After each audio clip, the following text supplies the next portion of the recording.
Hi, in this video, I will show you how you can install the Price Labelizer script in Google Ads.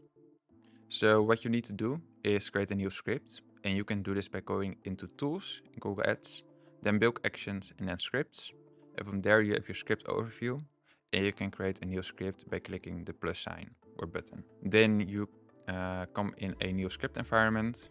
There you paste our script code into the existing code. Then what you need to do is enable the shopping content API. And you do this by clicking in the top right corner on Advanced APIs.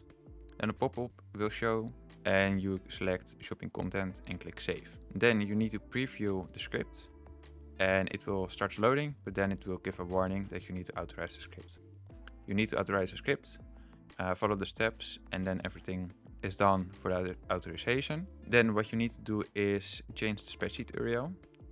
You do this by copying the spreadsheet URL, place it in your browser, and you can then duplicate the document, which is the spreadsheet. After you've duplicated the document, you get a new spreadsheet URL link.